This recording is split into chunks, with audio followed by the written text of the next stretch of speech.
Hey, I'm back. And I'm basically back where I last was in the last episode. Like, if you don't remember, we had a weird moment with the trapper, and now we're back on the beach with everyone who are supposed to tell a scary story now. So, let's get started. Voice trembling, you realize this is probably it for you, but you embrace your fate.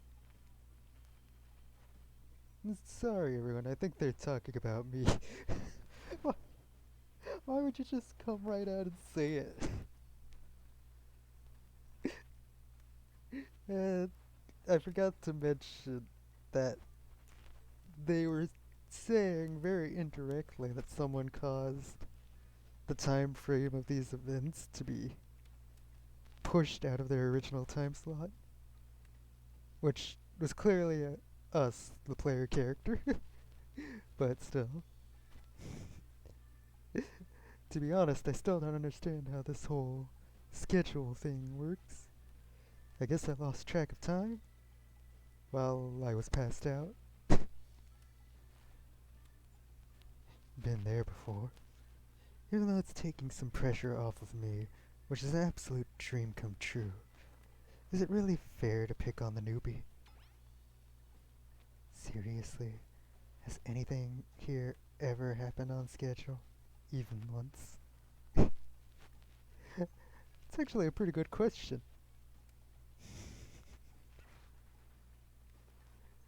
Like, damn it, Donald. If you try to flex that authority gimmick one more time, so help me. I'll snap your head off so quickly and then I'll drown you in his blood, Cynthia. Fuss and Muss are back on.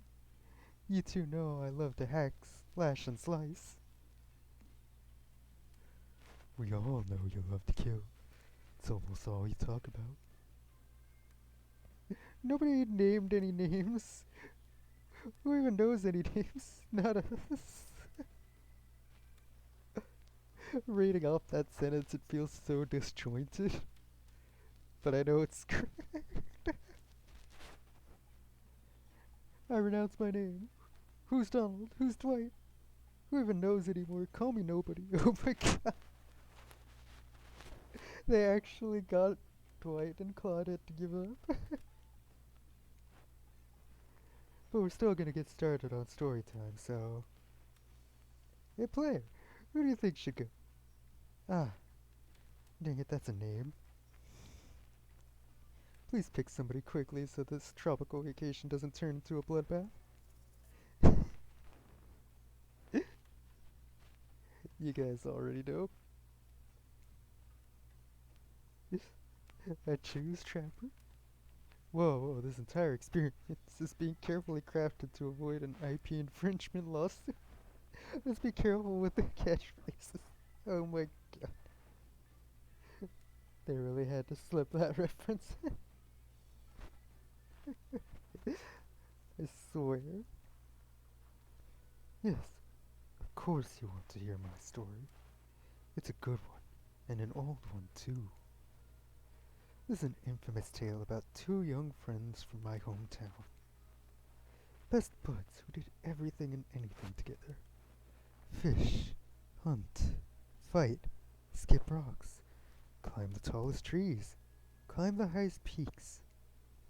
The more dangerous something was, the more they wanted to do it. But everything changed one day when the slightly older friend asked the other for a favor. My father doesn't want me going out with you anymore. He said we're dangerous together. We take risks we shouldn't. And if I keep hanging out with you, he says one day I'm going to get hurt. Do you think you could come by and tell my dad we'll be careful so we can still be friends? This almost feels like it's going to be like an alternate telling of like the Legion story. Is that what they were aiming for or something? Of course, said the other friend. who was always eager to please his best mate. So the two went to see the concerned father, who puffed away at his pipe as he listened to every promise his son's pal made about being more cautious.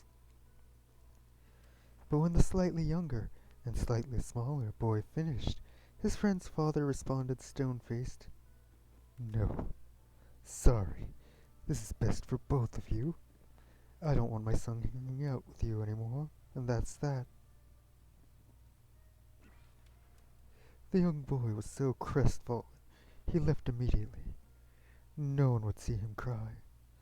He would not give them the satisfaction. Especially because if they did, they might tell others in town, and they'd all think him weak. Worse, his own father would never forgive his son for letting others see him that way. But he was too upset to go home right away, or be spotted on the path. Stone said, blah, blah, blah, blah, sorry about that. So instead, he sat outside his friend's house, in the little hiding spot they had often sat in during rainstorms, or when they didn't want anyone to see them trading interesting rocks they dug up. It was quiet as he stifled his own tears, and that's when he heard it. A sound, an odor wafting alongside the pipe smoke carried on dark winds. Betrayal. Thanks, Dad. I didn't want to hang out with him anymore, but I didn't want to tell him that. He'd be a big baby about it. It's okay. I get it. Don't blame you at all either. He's soft and needy. You need strong friends. Someday you really would have ended up getting hurt because of him. You need friends you can rely on. The trapper looks angry. Okay, so I guess this is a story from the trapper's past.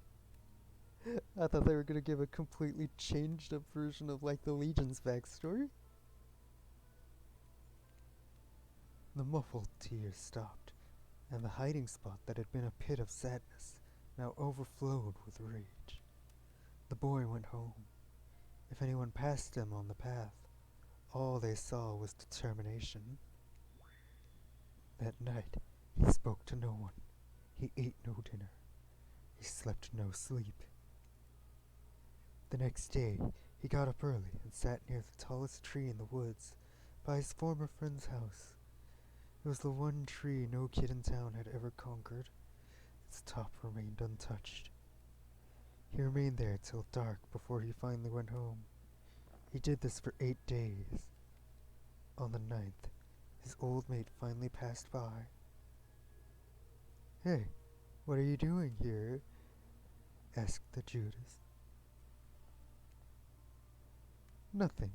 Out hunting squirrels and sat down to eat this apple," lied the younger boy. "Oh, yeah, sure. I hope you're okay. Can't believe my dad did that. It's so unfair." "Yes, it was truly unthinkable," answered the boy, through a smile that carried no warmth. "Yeah, well, okay. I'll see you around." But before the betrayer could leave, his old friend called out to him. "I'm going to climb this tree," he said. "I'm going to make it to the top." "The hell you are. No one can do that.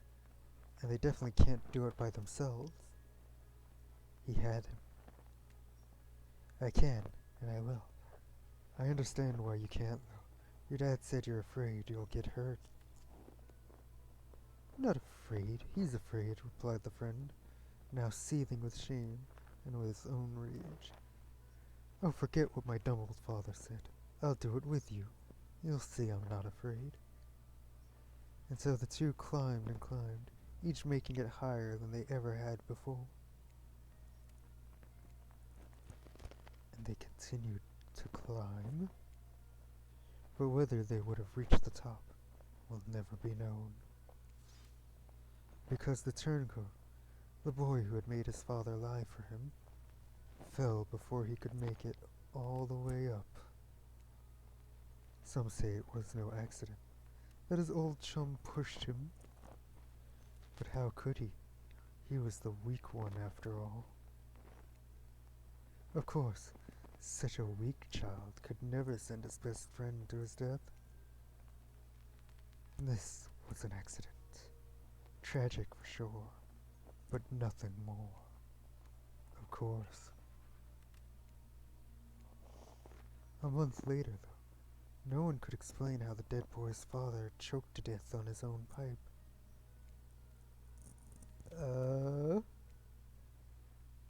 Yeah. Definitely a good call on staying quiet after that. Silence really is best at a time like this. Shit.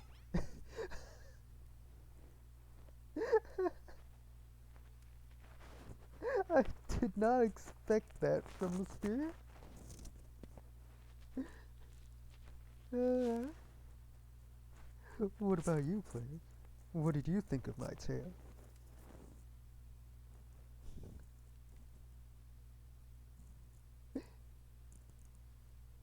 I don't know whether I should act shocked or if I should just say, now that's a story. You know what? I might just say, oh, that's a story.